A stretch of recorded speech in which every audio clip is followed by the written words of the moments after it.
ಈ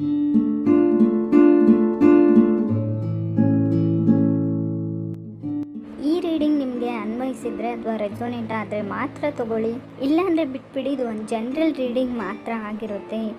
first card ನನಗೆ knight of wands ಬಂದಿದೆ. ಕ್ವೈಟ್ ಗುಡ್ ಲುಕ್ಕಿಂಗ್ ಅಂತ ಕರಿತೀವಿ ನೈಟ್ ಆಫ್ ವಾಂಡ್ಸ್ನ, ನೀವು ಅಥವಾ ಅದರ್ ಪರ್ಸನ್ನು. But trying to invest something ಅಂತ ಹೇಳುತ್ತೆ. ಅಥವಾ ಎನರ್ಜಿನ ಡೆವಲಪ್ ಮಾಡ್ಕೊಳ್ಬೇಕಾಗಿರ್ಬೋದು, ಅಥವಾ ಜಿಮ್ ಮಾಡ್ತಾ ಇರ್ಬೋದು, ಎಕ್ಸಸೈಸ್ ಮಾಡಬೇಕು ಅಂತ ಅಂದ್ಕೊಂಡಿದ್ದೀರಾ. ಡೈಲಿ ನಾನು ಎಕ್ಸಸೈಸ್ ಮಾಡ್ತೀನಿ, ಡೈಲಿ ನಾನು ಜಾಗ್ ಮಾಡ್ತೀನಿ ಅಂತ ಡಿಸೈಡ್ ಆಗ್ಬೋದು. ಇಲ್ಲೂ ಕೂಡ ಯೋಗ ಮಾಡ್ತಿರೋದು ಅಥವಾ ಹೆಲ್ತ್ ವೈಸ್ ನೀವು ಫುಡ್ ಹ್ಯಾಬಿಟ್ಸ್ನ ಚೇಂಜ್ ಮಾಡ್ತಾ ಇರ್ಬೋದು, ಹೆಲ್ದಿ ತಿನ್ನಬೇಕು ಅಂತ ಅಂದ್ಕೊಳ್ತಾ ಇರೋದು ಕೂಡ ಇದೆ. ಸೆಕೆಂಡ್ ಕಾರ್ಡ್ ನನಗೆ 2 ಆಫ್ ಸಾರ್ಡ್ಸ್ ಬಂದಿದೆ.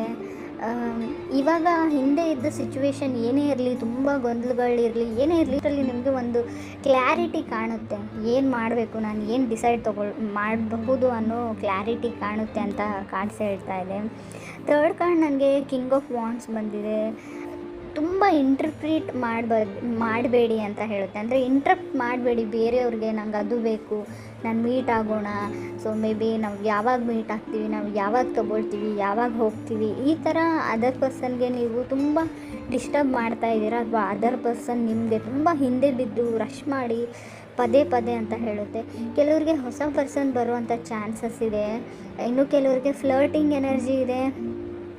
ಅವ್ರಿಗೆ ರಿಯಾಕ್ಟ್ ಮಾಡಬೇಡಿ. ನೀವು ಯಾರನ್ನಾದರೂ ಬಿಟ್ಬಿಡಬೇಕು, ಮೂವ್ ಆನ್ ಆಗಬೇಕು, ಬ್ರೇಕಪ್ ಮಾಡ್ಕೋಬೇಕು ಅಂತ ಅಂದ್ಕೊಂಡಿದ್ರೆ, ಆಲ್ರೆಡಿ ಮಾಡ್ಕೊಂಡಿದ್ರೆ, ಸೊ ನಾರ್ಮಲಿ ನೀವು ಫ್ರೆಂಡ್ಸ್ ಥರ ಕ್ಯಾಜುವಲ್ ಥರನೇ ಇರೋರಾಗಿದ್ರು ಕೂಡ ಅವ್ರು ಟೆಕ್ಸ್ಟ್ ಮೆಸೇಜಸ್ಗೆ ಅಥವಾ ಅವ್ರು ನಿಮ್ಮ ಜೊತೆ ಕೆಲಸ ಮಾಡೋರಾಗಿರಲಿ, ಏನೇ ಆಗಿರಲಿ, ಅವ್ರು ಏನೇ ಜೋಕ್ ಮಾಡಿದರು ಅಥವಾ ಏನೇ ಟೆಕ್ಸ್ಟ್ ಮಾಡಿದರು, ರಿಯಾಕ್ಟ್ ಮಾಡಬೇಡಿ. ಕೆಲವ್ರಿಗೆ ಬೇರೆಯವ್ರ ಫೀಲಿಂಗ್ಸ್ ಜೊತೆ ಆಟ ಆಡೋದೇ ಇಷ್ಟ ಇರುತ್ತೆ. ನೀವೇನಾದರೂ ರಿಯಾಕ್ಟ್ ಅಥವಾ ರೆಸ್ಪಾಂಡ್ ಮಾಡಿದರೆ ಸೊ ಅವ್ರಿಗೂ ಅದರಲ್ಲಿ ಒಂಥರ ಖುಷಿ ಸಿಗುತ್ತೆ. ಮೇ ಬಿ ನೀವು ಇನ್ನೊಂದು ಸರ್ತಿ ನನಗೆ ಟೆಕ್ಸ್ಟ್ ಮಾಡಬೇಡ, ಕಾಲ್ ಮಾಡಬೇಡ ಅಂತ ಹೇಳಿದರೂ ಕೂಡ ಅದೊಂದು ಖುಷಿ ಸಿಗುತ್ತೆ.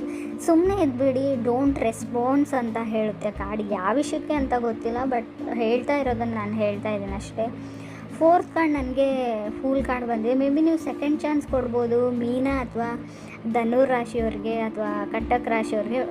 ಪ್ರಾಬಬ್ಲಿ ಕೆಲವ್ರು ಮಕರ ರಾಶಿಯವ್ರಿಗೂ ಕಮ್ಮಿಂಗ್ ಬ್ಯಾಕ್ ಅಂತ ಹೇಳ್ತೀವಿ. ಫುಲ್ ಕಾರ್ಡ್ ಎಕ್ಸ್ಪೆಕ್ಟ್ ಆಗೋ ಚಾನ್ಸಸ್ ಇದೆ ಅಂತ ಕಾರ್ಡ್ಸ್ ಹೇಳುತ್ತೆ.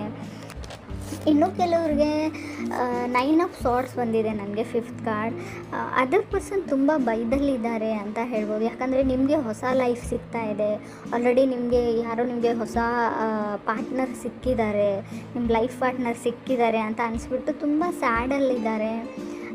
ಅವ್ರಿಗೆ ಗೊತ್ತು ಅವರೇ ಏನೋ ರಾಂಗ್ ಮಾಡಿದ್ದೀನಿ, ನಾನು ಆ ಥರ ಹೇಳಬಾರ್ದಿತ್ತು, ಆ ಥರ ಮಾಡಬಾರ್ದಿತ್ತು, ನನ್ನ ಆಪರ್ಚುನಿಟಿ ಅಥವಾ ನನ್ನ ಲೈಫ್ನ ನಾನೇ ಹಾಳು ಮಾಡಿಕೊಂಡೆ ಅಂತ ಕೂಡ ಅದರ್ ಪರ್ಸನ್ಗೆ ಅನ್ನಿಸ್ತಾ ಇದೆ. ಸಿಕ್ಸ್ತ್ ಕಾರ್ಡ್ ನನಗೆ ಪೇಜ್ ಆಫ್ ಕಪ್ಸ್ ಬಂದಿದೆ. ನಿಮ್ಮ ಬೆಂಕಿ ಜೊತೆ ಆಡ್ತಾ ಇದ್ದೀನಿ ಅಂತ ಅನಿಸ್ಬೋದು.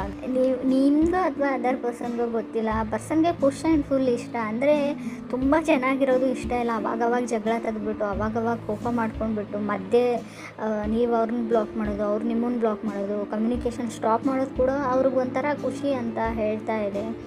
ಡೆವಿಲ್ ಕಾರ್ಡ್ ಇದೆ ಲಾಸ್ಟ್ ಕಾರ್ಡ್. ನನಗೆ ತುಂಬ ಪ್ಯಾನಿಕಲ್ಲಿದ್ದಾರೆ ನೀವು ಕನೆಕ್ಟ್ ಆಗಿರೋ ವ್ಯಕ್ತಿ, ಅಥವಾ ನೀವು ತುಂಬ ಆಗಷ್ಟಲ್ಲಿ ಪ್ಯಾನಿಕ್ ಆಗಿಬಿಡ್ಬೋದು. ಆ ವ್ಯಕ್ತಿ ನನ್ನಿಂದ ದೂರ ಹೋಗಿಬಿಡ್ತಾರೆ ಅಂತ ಅನಿಸ್ಬೋದು, ಅಥವಾ ಒಂದು ಆಪರ್ಚುನಿಟಿ ನನ್ನಿಂದ ಹೋಗಿಬಿಡುತ್ತೆ ಅಂತ ಅನಿಸ್ಬೋದು. ವರ್ಕ್ ಲೈಫ್ ಕೂಡ ಬ್ಯಾಲೆನ್ಸ್ ಇದೆ. ಇನ್ನು ಸ್ಟಡೀಸ್ ಬಗ್ಗೆ ಹೇಳೋದಾದರೆ 9 ಆಫ್ ಸಾರ್ಡ್ಸ್ ಇದೆ. ತುಂಬ ಡಿಸ್ಟರ್ಬೆನ್ಸ್ ಇರುತ್ತೆ. ನೀವು ಚೆನ್ನಾಗಿ ಓದಬೇಕು ಅಥವಾ ಚೆನ್ನಾಗಿ ಏನೋ ಮಾಡಬೇಕು ಅಂದರೆ ಏನಾದರೂ ಒಂದು ಡಿಸ್ಟರ್ಬೆನ್ಸ್ ಇರುತ್ತೆ. ಏನಾದರೂ ಕೆಲಸ ಬರುತ್ತೆ, ಯಾರಾದರೂ ಮನೆಗೆ ಬರ್ತಾರೆ, ತುಂಬ ನಿಮಗೆ ಟೈಮ್ ಸಿಗಲ್ಲ ಅಂತ ಕೂಡ ಹೇಳ್ಬೋದು, ಬ್ಯುಸಿಯಾಗಿರ್ತೀರ ಅಂತ. ಕ್ವೀನ್ ಆಫ್ ವಾಂಡ್ಸ್ ಇದೆ. ಯಾರಿಗೂ ನೀವು ಕ್ವೀನ್ ಥರ ಏನಂತಾರೆ ಟ್ರೀಟ್ ಮಾಡಬೇಕು. ಅವ್ರು ಒಂಥರ ರಾಣಿ ಥರ ಇರೋಕ್ಕೆ ಇಷ್ಟಪಡ್ತಾರೆ. ಸೊ ನೀವು ಕೂಡ ಅವ್ರನ್ನ ಕ್ವೀನ್ ಥರ, ಒಂದು ಪ್ರಿನ್ಸಸ್ ಥರ ಟ್ರೀಟ್ ಮಾಡಬೇಕು ಅಂತ ಅವ್ರ ಎಕ್ಸ್ಪೆಕ್ಟೇಷನ್ಸ್ ಇದೆ. ನಿಮ್ಮ ವೈಫ್ ಆಗಿರ್ಬೋದು ಅಥವಾ ನಿಮ್ಮ ಗರ್ಲ್ ಫ್ರೆಂಡೇ ಆಗಿರ್ಬೋದು. ಇದು ಒಂದು ವಿಷಯದ ಕಡೆ ಗಮನ ಕೊಡಿ. ಅವ್ರು ತುಂಬ ಖುಷಿಯಾಗಿರ್ತಾರೆ ನಿಮ್ಮ ಜೊತೆ.